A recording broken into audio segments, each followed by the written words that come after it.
que el legislador no ha establecido en los artículos del Código Civil. Ya, ya, perfecto. ¿Y qué otra cosa aparte de eso hablamos?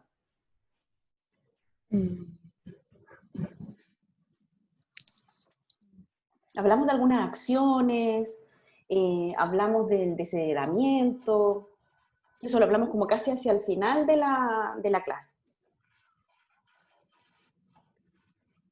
Porque ayer lo que Buenas tardes, alcanzamos... profe. Buenas tardes. Lo que alcanzamos a terminar de ver eran las situaciones que podían presentarse para el pago de las legítimas. Y después de eso nosotros vimos una acción. No sé si la recuerdan. Sí, es la que sale en el Power, la acción de inoficiosa donación. Inoficiosa donación. Inoficiosa donación, ya, bien. ¿Y qué es lo que decíamos con respecto a esta acción de inoficiosa donación? Que una acción, profe, que tiene lo legitimario en contra de los donatarios cuando el causante ha hecho en vida la donación irrevocable excesiva. Donaciones irrevocables excesivas, ya, muy bien. Sí. ¿Qué más dijimos con respecto a esta acción? Aparte de ese concepto que me está dando que está muy bien. Que es personal, que recae sobre la persona que recibió la donación y no sobre la persona que la sucede en esto. Claro, ¿y a qué nos referíamos con esa persona que la sucede en esto? Porque nosotros dimos un ejemplo de eso. Y se dio como algo que conversamos sobre ese punto.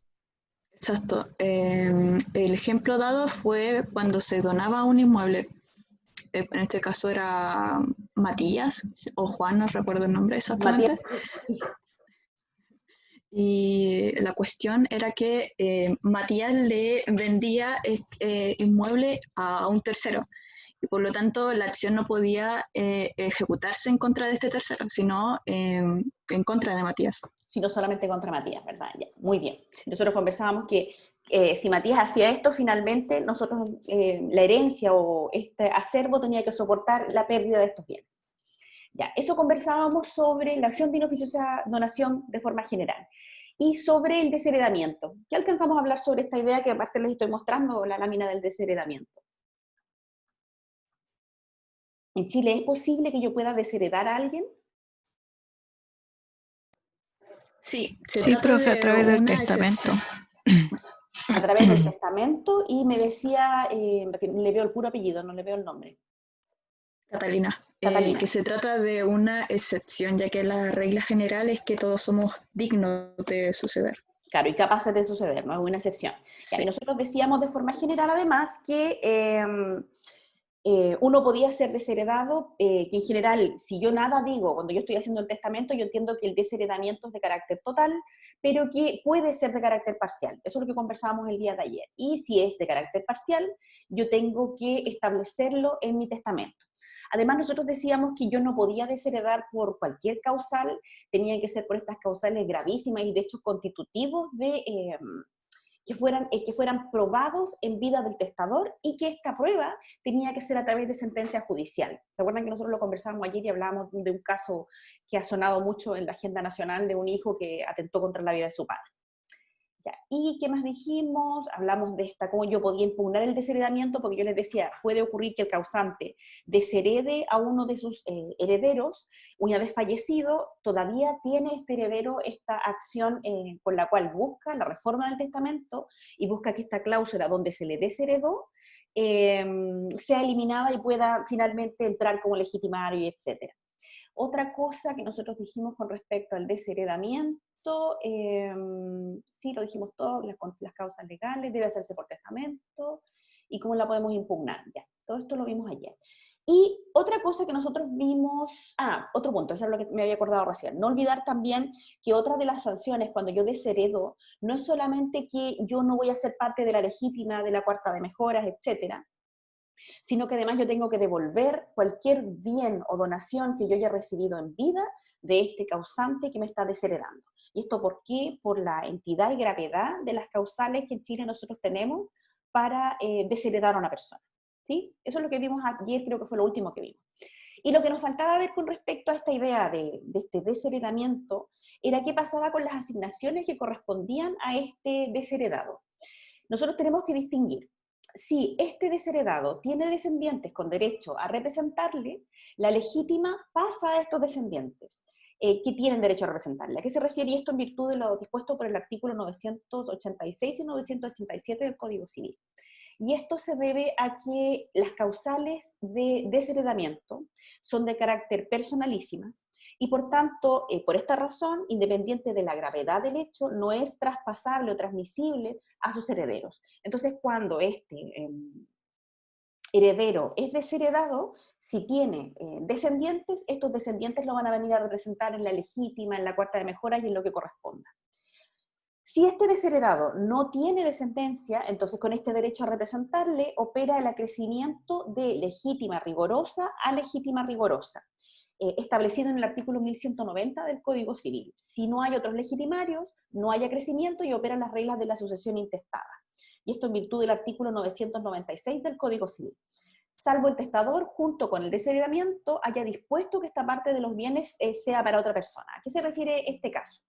Si el desheredado que nosotros estamos conversando ahora no tiene herederos, entonces en ese caso lo que opera, y que nosotros hemos conversado hasta esta parte, es el acrecimiento, este derecho de acrecimiento, y decimos que es un acrecimiento de legítima rigorosa a legítima rigorosa.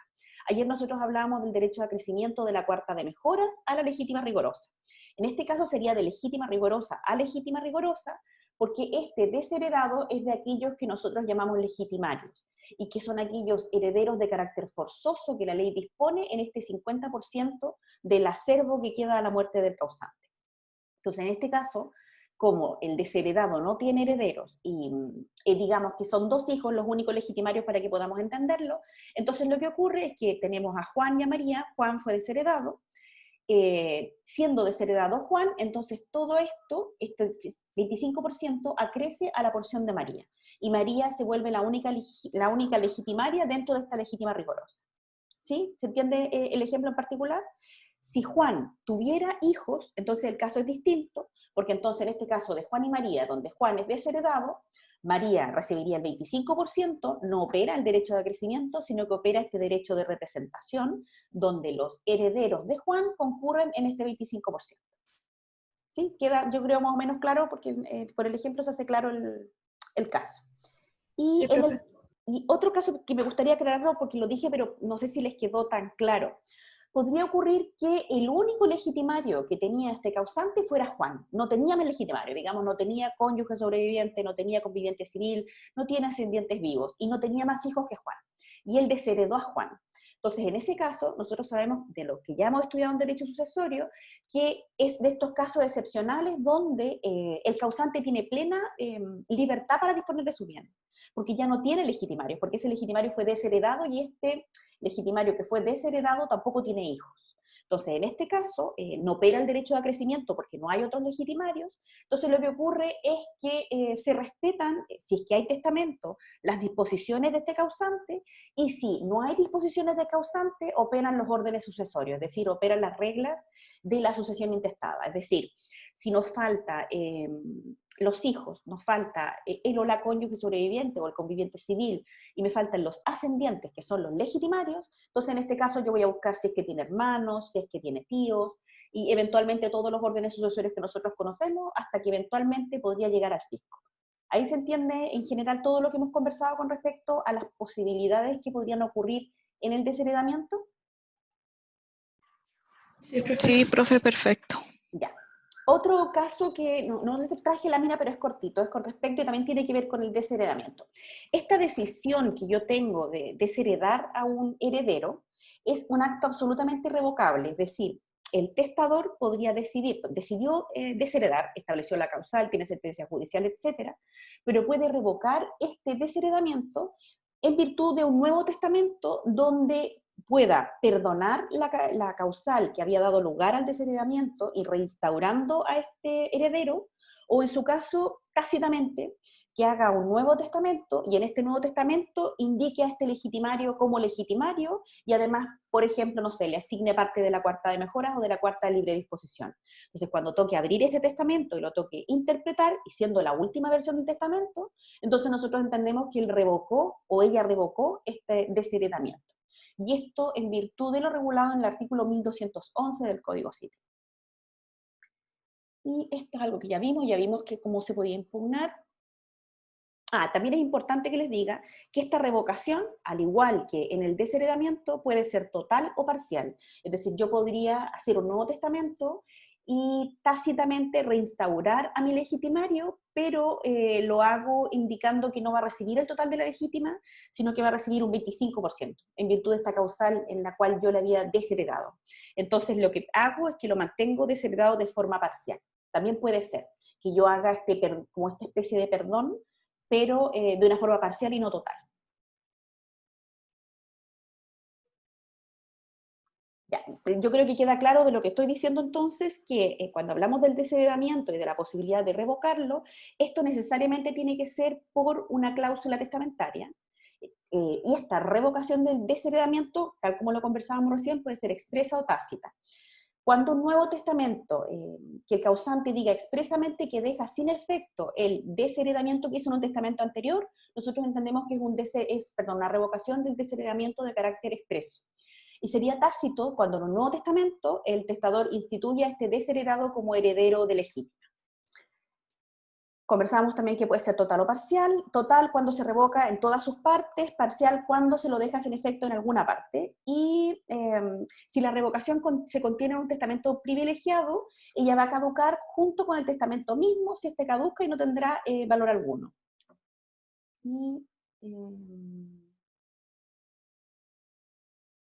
Y pareciera ser, porque no existe la doctrina, no está todavía conforme en este punto, que al yo perdonar o revocar el desheredamiento en un nuevo testamento, yo no podría hacer un tercer testamento nuevamente desheredando por la misma causal, porque se supone que con este nuevo testamento yo ya revoqué o perdoné la causal por la cual yo había decidido desheredar a un heredero. Y esto es todo lo que vamos a ver con respecto al desheredamiento. En general, ¿les queda claro el desheredamiento, todo lo que hemos revisado hasta esta parte?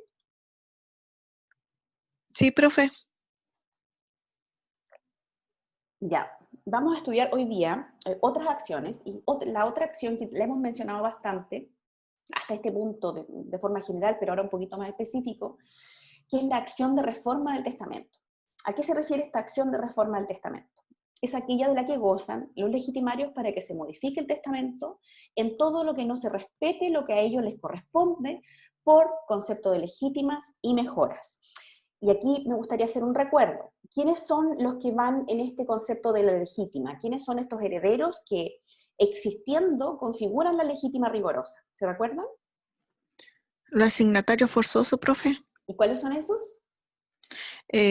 Los descendientes, el cónyuge sobreviviente o conviviente civil y los ascendientes. Los hijos. Acuérdense que para hablar de, Sí, de la legítima rigorosa son sí, los hijos. sí, los hijos. Descendientes va para la cuarta de mejoras. ¿Y quiénes pueden ser mejoreros? ¿De la cuarta de mejoras? Los herederos forzosos o aquellos que, o los descendientes, o ascendientes de... Los descendientes del, en general, y además... y Los los ascendientes en general. ascendientes, profesor. Ascendientes, muy bien, los dos. Los ascendientes entonces, los descendientes de forma general, y les falta uno o una muy importante.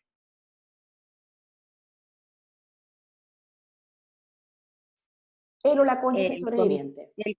Sí, El o el cónyuge conviviente sobreviviente, profe. O él Conviviente o civil. la conviviente civil, ¿no? Porque ya sabemos que en general cuando estamos estudiando este ramo, cuando hablamos de los derechos de él o la cónyuge, también estos se entienden replicados en él o la conviviente civil, sobre todo los efectos patrimoniales del matrimonio o de este acto de convivencia civil. Ya. ¿Cuáles son las características? Bueno, esta acción de reforma de testamento se encuentra regulado en los artículos 1216, inciso primero del Código Civil, y 1220 del Código Civil. ¿Cuáles son las características de esta acción de reforma de testamento? Es una acción personal y es una acción patrimonial. Cuando nosotros decimos que es una acción personal, quiere decir que se intenta en contra de los asignatarios instituidos en el testamento, en perjuicio de los asignatarios forzosos, a quienes no se le han respetado sus asignaciones forzosas. Y es una acción patrimonial. Cuando nosotros decimos que una acción es patrimonial, esto también tiene otras consecuencias o características dentro de esta misma característica. Lo primero es que es una acción de carácter renunciable, esto en virtud de lo dispuesto en el artículo 12 del Código Civil, pero no puede renunciarse antes de la muerte del causante, y esto, nuevamente, en virtud de lo que nosotros ya hemos conversado sobre estos pactos de sucesión futura y la prohibición que existe en nuestro derecho en cuanto se entiende que hay objeto ilícito en estos pactos de sucesión futura, y se considera que el renunciar a la acción de reforma de testamento es uno de estos pactos de sucesión futura, y esto se encuentra o se determina que adolece de objeto ilícito en virtud del artículo 1463 del Código Civil. Además, diciendo que es una acción patrimonial, la acción de reforma de testamento es transferible. Muerto el causante, el legitimario puede ceder su derecho real de herencia, y en esa cesión se comprende la acción de reforma. Y es transmisible. Esto quiere decir que se puede transmitir a los herederos de este legitimario del causante. Lo más interesante de lo que yo acabo de decir es el caso que es transferible, es decir, que la acción de reforma del testamento, en su caso, podría ser intentado por quien ha adquirido este derecho o este derecho de herencia que tenía este heredero del causante. Y eso es muy excepcional dentro de lo que nosotros vemos en sucesorio, pero es muy común cuando hablamos de derecho patrimonial. Y es transmisible en virtud del artículo 1216, inciso primero del Código Civil. Es además una acción prescriptible. Prescribe en el plazo de 4 años, contados desde que sus titulares tuvieron conocimiento del testamento y de su calidad de legitimarios. Al respecto, el plazo nosotros entendemos que empieza a correr cuando se reúnen ambas circunstancias, es decir, el conocimiento del testamento y el conocimiento de que uno tiene la calidad de legitimario. Conforme al inciso segundo del artículo 1216, si el demandante no tiene la libre administración de sus bienes, la prescripción se cuenta desde el día que adquiere la libre administración de sus bienes. Estamos hablando, por ejemplo, en un caso que este legitimario sea un menor de edad. Entonces, desde que cumple esta mayoría de edad, yo empiezo a contar el plazo de 4 años. Y aunque la ley nada dice y la cuestión es discutible, debería entenderse que en ningún caso, incluso en el caso que yo acabo de conversar, el plazo de prescripción pudiera pasar desde el plazo de 10 años.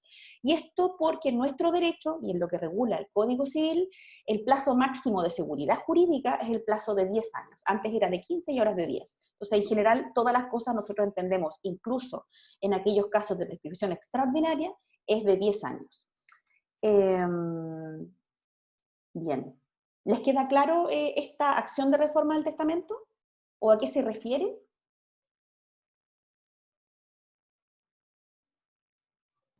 Sí, profe. ¿Me podría decir como para ver si le quedó? Yo sé que usted participa harto, pero mejor, porque así le queda clara la idea. ¿Quiénes pueden ejercer esta acción de reforma? Los asignatarios forzosos, profe. Estos legitimarios, ¿verdad? Yo prefiero que les Los diga legitimarios. legitimarios, más que asignatarios forzosos.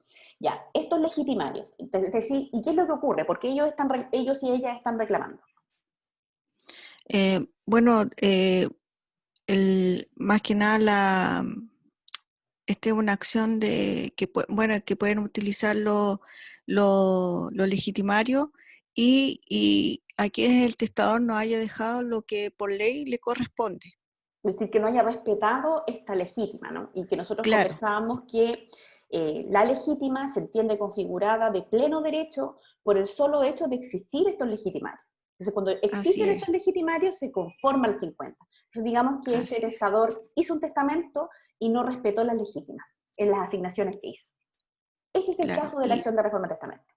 Sí, y bueno, y acá tendrán derecho a que se reforme a su favor el testamento en estos legitimarios. Y que se les reconozca la parte legítima que les correspondía dentro del testamento. Claro. Ya, y ya sabemos, y otro dato que también les di para que no se les olvide. Sí, esto tiene que ser dentro de los 4 años. Que es el plazo máximo de prescripción, ¿no? Claro, de prescripción.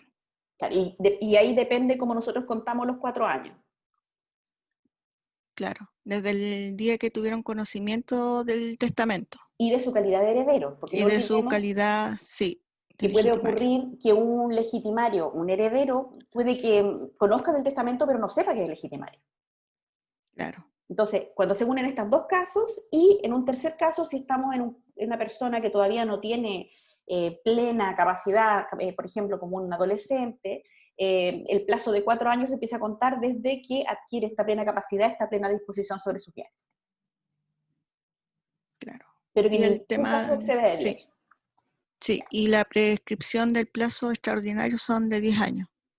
O sea, que es discutible, no está todavía, no está regulado en el Código No Civil, está, ya, pero se entiende como sí, una regla general, en general de seguridad jurídica, es que el plazo máximo, yo para poder ejercer una acción, para poder reclamar, como en este caso, es de 10 años. Ya. Y, Profe, yo tengo una consulta. dígame. ¿Qué pasa cuando si transcurre este tiempo para la prescripción? O sea, es decir, pasan los 4 años. ¿Ya? ¿Qué pasa? No habría precluido su oportunidad de ejercer la acción. Cualquier caso, si pasaron los 4 años, si usted quisiera tratar de, bueno, en principio precluyó la oportunidad, es decir, usted tuvo la oportunidad para ejercer su acción dentro de estos 4 años y usted no la ejerció. Ahora, ¿dónde podría discutirlo?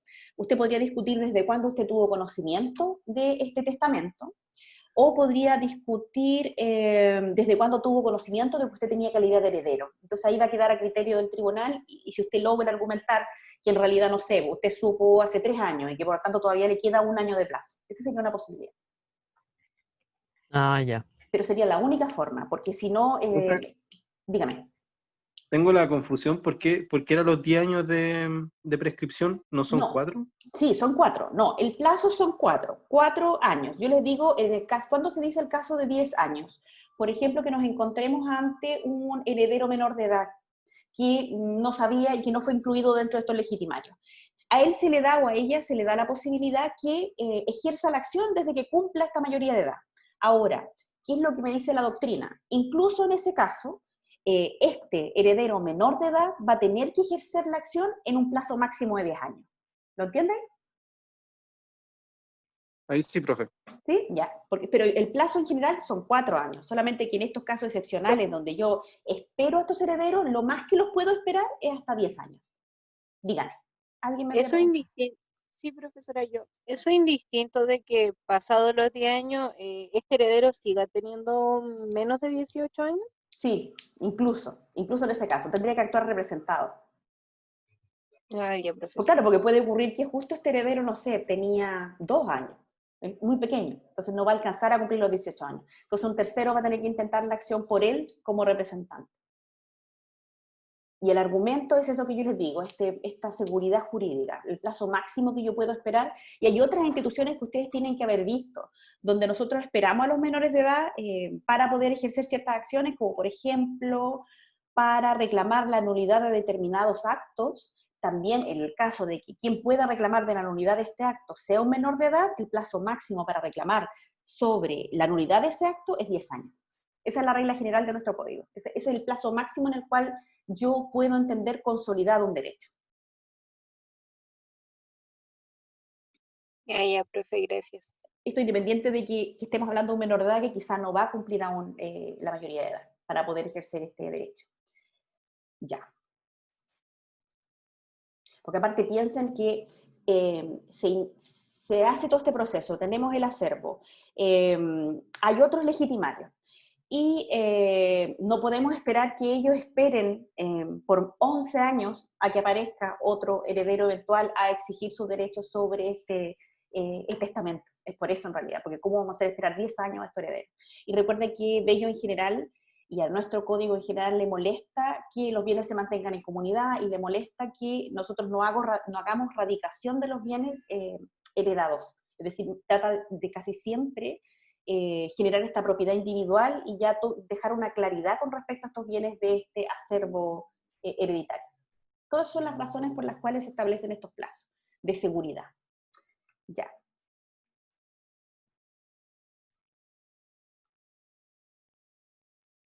Ya. ¿Cuál es entonces el objeto y los titulares de esta acción de reforma de testamento? Disculpen. Puede tener por objeto entonces impugnar el testamento, esto en virtud del artículo 1217, inciso segundo del Código Civil. ¿Y quién sería el titular? Este legitimario desheredado, que nosotros ya lo conversábamos hace un rato, y por eso se pasa después del desheredamiento. puede tener por objeto reclamar la legítima rigorosa o efectiva, y esto en virtud del artículo 1217, inciso primero, donde se reclama la legítima rigorosa cuando los derechos del legitimario han sido desconocidos en beneficio de otros legitimarios de iguales derechos que el reclamante. Esto sería el caso que yo tengo digamos que únicamente tengo 2 hijos para hacer fácil el ejemplo, Juan y María, y como causante, burlo los derechos de María y dejo toda esta porción de legítima a Juan. Es decir, no respeto a esta legitimaria de carácter forzoso que se encuentra en esta mitad. Entonces, María puede intentar la acción de reforma del testamento exigiendo se le reconozcan los derechos que tiene en mi legítima rigorosa. Y se reclamará de la legítima efectiva cuando el causante haya dispuesto de la mitad legitimaria en perjuicio de uno de los legitimarios, pero en beneficio de personas que no son legitimarios, es decir, que dispone de esta mitad estableciendo beneficios, por ejemplo, solamente tiene un heredero, en este caso su único heredero es Juan, y lo olvida, no lo menciona dentro de su testamento y actúa como en estos casos excepcionales en Chile, donde cuando no existe el legitimario, yo puedo disponer de mis bienes libremente. En ese caso, Juan también puede reclamar de que le sea reconocido su derecho por sobre los derechos que podría yo haber designado en este testamento para favorecer a terceros que no son legitimarios. Sabemos de forma general que... ¿Está bien? ¿Alguien tiene una pregunta? Sí, profe, yo, por ejemplo, legitimario, por ejemplo, si una persona que estuvo 20 años con otra y no es parte del cómo se llama del testamento ni nada por el estilo, nunca hacen la unión en pareja, pero cómo se llama, después un juez lo deja como legítimo para como reclamar su parte. ¿Pero la deja como legitimaria o no la deja como legitimaria? Sí, pues si la dejan como legitimaria y ya la reconocen a una persona que antes no lo era, ajá, después tiene que hacer esta acción de reforma de testamento, o al reconocerse como legitimaria ya se halla como que ya se reconoce 100% y ya se tiene que hacer toda la división así tal cual, sí, o tiene que hacer esta acción aparte después. No. Si ha sido reconocida como legitimaria, por ejemplo, como una conviviente, como en un caso excepcional, queda dentro de la mitad legítima. Sí. Si se le reconoce sin como necesidad legitimaria. de hacer una acción de reforma. Sí, pues no. si al final la reconocen, después no necesita hacer una acción de reforma. Si a través de un acto, de una sentencia judicial, fue reconocido como legitimario, no necesita hacer acción de reforma de testamento. Porque entonces va a entrar a la legítima como otro legitimario forzoso. Y es como ya, no necesita hacer nada más. No necesita hacer nada más. Pero es muy excepcional, porque en Chile nosotros no tenemos este reconocimiento del conviviente o de la conviviente. Entonces, la Corte Suprema es la que ha llegado a resolver el reconocimiento o reconocerle como parte de la legítima. A veces lo que hace es que le reconoce con una cuota menor, pero lo reconoce como parte de la legítima. Si uno tiene esa resolución donde se dice que es legítima, no tiene nada más que hacer. Ahora, si no tenemos esa resolución, podría intentar la acción de reforma de testamento tratando de que se le reconozca como legitimario. Entonces en cualquiera de esas dos opciones puede pedir ser legitimaria. Podría pedirlo, claro, pero el punto es que ahí, como nosotros no tenemos norma que beneficie expresamente a la persona que fue conviviente, pero que no tiene algún acuerdo de vida en común, entonces va a quedar a disposición del tribunal el reconocer o no reconocer a esta persona como legitimaria. Claro, no hay seguridad. Uno lo tiene que intentar de todas maneras, y muchas veces ha sido reconocido. Y si uno lo intenta, yo recomiendo siempre buscar jurisprudencia de la Corte Suprema, que hay jurisprudencia de la Corte Suprema donde se reconoce a él o la conviviente que por alguna razón no tiene un vínculo jurídico. Profe, y en ese caso, igual como para adjuntar, o sea, serviría un testamento no firmado. Un testamento no firmado, como para juntar. Sí, de que la reconozcan como legitimaria, o sea, de que en el testamento la reconocían como... Pero testamento que no cumple con los requisitos que establece la ley, así como... Sí, pues sí, que no cumple los requisitos, sería como ahí también a disposición de adjuntarlo como por si acaso, pero no ayudaría mucho tampoco. O sea, puede ayudar, uno lo puede acompañar dentro de los documentos que se acompañan a la solicitud que uno hace, donde dice, mire, y además acompañamos este testamento que sabemos que no cumple con los requisitos legales, pero que... Sí, pues, pero es como, por lo menos demuestra como la voluntad que a lo mejor pudo haber tenido Sí, la persona. sí, una Ya. intención, pero siempre va a quedar a criterio del tribunal. Ya. Y en los dos casos siempre es lo mismo. Sí, sí, siempre va a quedar, porque no hay seguridad, ahí va a quedar a criterio del tribunal si logra identificar que esta convivencia de larga data debe ser respetada por el derecho. Ya. Gracias, profe. Ya. Ya, entonces seguimos con esta idea. Les decía que el titular es el legitimario. Entonces, el titular de la acción de reforma de testamento es este legitimario a quien no se le asignó lo que le corresponde en razón de legítima, que eso era lo que conversábamos hasta este momento. Puede tener por objeto, además, la acción de reforma de testamento, el reclamar de la cuarta de mejoras, y esto en virtud de lo que dispone el artículo 1220 del Código Civil. Y esto va a tener lugar cuando el causante ha dispuesto de la cuarta de mejoras en favor de personas que no son asignatarios de ellas. Es decir, digamos que en el testamento este testador respetó la mitad legitimaria, pero al disponer de la cuarta de mejoras incurre en un error o lo hace voluntariamente y dispone que este 25%, y dice que es de cuarta de mejoras, se lo deja a su amiga María, por dar cualquier ejemplo. Entonces, es decir, aquellas personas que no eran titulares de la cuarta de mejoras. Entonces, también podría tener objeto esta acción de reforma de testamento de que estos legitimarios exijan el derecho que tienen sobre la cuarta de mejoras. Y en este caso, el único titular de esta acción es el legitimario, únicamente el legitimario del causante, y no un potencial beneficiario de esta cuarta de mejoras. Y esto tiene que ver con el artículo 1220, porque estos potenciales beneficiarios, y nos estamos refiriendo a los nietos, bisnietos, recuérdense, todos estos descendientes de la cadena que no son legitimarios y solo podrían recibir la cuarta de mejoras en virtud de una cláusula expresa del testador. ¿A qué se refiere esto? Yo puedo entender la acción de reforma de testamento, pero para poder reclamar de la cuarta de mejoras, cuando esta cuarta de mejoras se ha destinado a un tercero que no es heredero. Pero quien puede reclamar de esta cuarta de mejoras es únicamente un legitimario y no los herederos en general, a pesar de que pueden ser titulares de la cuarta de mejoras los herederos en general. Ahora, recuerden que en la cuarta de mejoras, yo como causante tengo la libertad de poder disponer de ella y poder dejarla, por ejemplo, a un nieto, es decir, a un descendiente en general. Pero es un acto de carácter voluntario. Por eso, quien podría reclamar de que yo entregué esta cuarta de mejoras a un tercero que no es heredero, son únicamente los legitimarios. ¿Se entiende?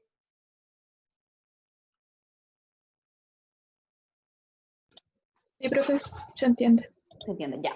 Y en ese caso, si esta acción de reforma del testamento reclamando de la cuarta de mejoras procede, el tribunal le da la razón a estos legitimarios, solo va a beneficiar y se va a dividir por partes iguales de todos los beneficiarios de legítima, o estos legitimarios. Ya. Esta acción en general se dirige o se interpone contra quienes fueron instituidos como herederos o legatarios en perjuicio de un asignatario de carácter forzoso que demanda. Por ello, dependiendo del caso, los legitimados pasivos pueden ser uno o varios.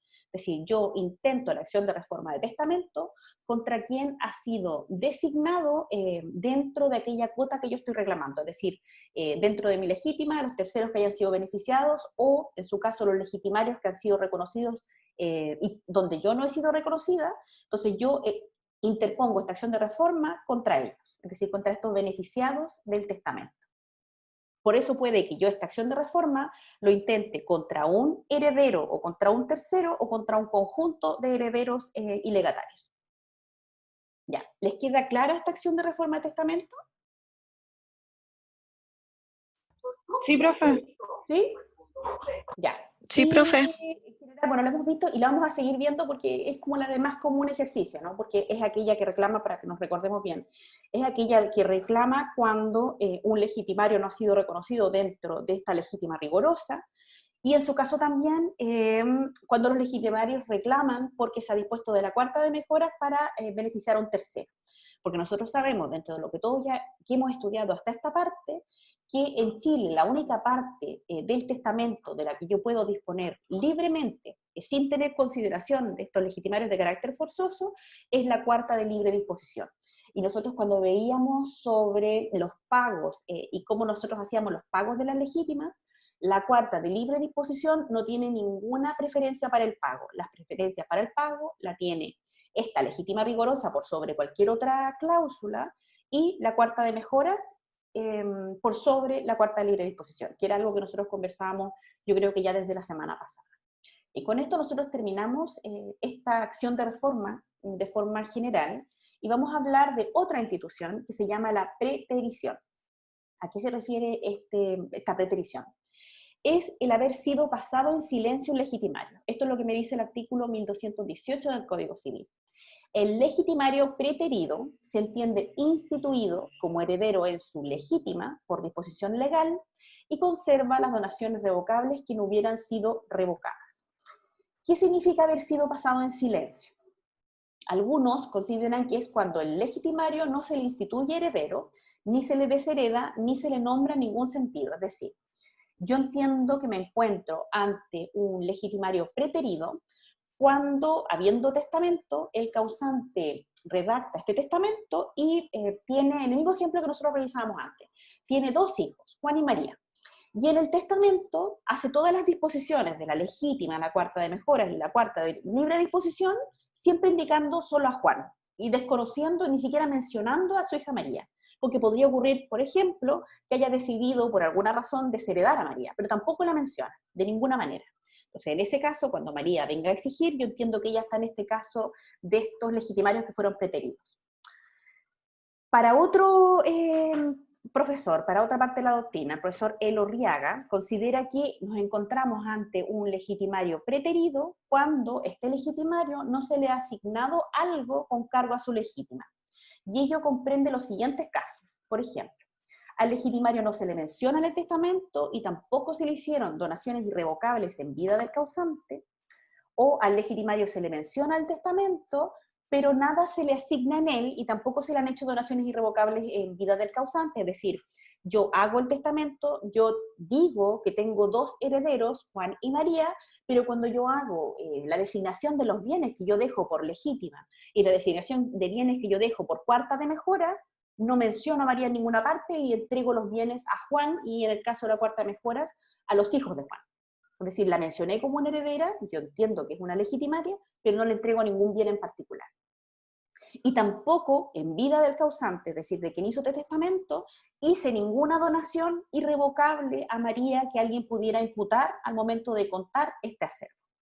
Y otro caso, también me dice Elorriaga, al legitimario se le hacen en el testamento donaciones revocables o se le dejan legado, pero con cargo a mejoras o con cargo a esta cuarta de libre disposición. Es decir, nuevamente en este caso que yo tengo 2 hijos, Juan y María, hago un testamento, pero en la mitad legítima, este 50%, y digo que por cláusula de legítima forzosa o rigorosa, yo se lo dejo exclusivamente a Juan, todos los bienes, y los menciono. Y a María, digo, y a María, mi hija María, le dejo por concepto de cuarta mejoras, esta vivienda, etcétera, y además a mi hija María le dejo por concepto de cuarta libre disposición tales bienes. Entonces, en ese caso, nuevamente, a pesar de que María igual recibe un 50% del patrimonio, ella ha sido preterida en esta mitad obligatoria que por ley ella podía usar o gozar, que es esta legítima. Entonces, en este caso también entiendo que estamos ante una heredera preterida. ¿De qué acción dispone María en este caso que nosotros veíamos? Es decir, esta persona que ha sido mencionada en el testamento, pero no se le ha entregado alguna asignación, o no ha sido mencionada en el testamento, ni tampoco ha sido desheredada, o siendo legitimaria, no se le entregan bienes por concepto de legítima, sino por concepto de cuarta de mejoras y cuarta de libre disposición. En virtud del artículo 1218, el legitimario preterido es heredero por el solo ministerio de la ley, dispone de la acción de petición de herencia para reclamar de su legítima. No requiere, porque le es necesario, esta acción de reforma de testamento. Entonces, en este caso, María, que ha sido preterida en su mitad legítima, lo que tiene que hacer es intentar esta acción de petición de herencia, para no la acción de reforma de testamento, sino la acción de petición de herencia para ser reconocido. ¿Por qué? Y yo les mencionaba, cuando nosotros hablábamos de la legítima rigorosa se configura por el solo ministerio de la ley, independiente de la voluntad del testador. Esto es lo que nosotros ya hemos conversado hasta esta parte. Si el testador olvida o voluntariamente no reconoce los derechos de estos herederos dentro de esta mitad legitimaria, la ley de todas maneras hace valer el derecho de estos legitimarios. ¿Por qué? Porque la legítima rigorosa se configura por el solo hecho de existir, legitimarios forzosos. Estos legitimarios forzosos que conversábamos de esta parte. En este caso que yo les doy de ejemplo, estos hijos.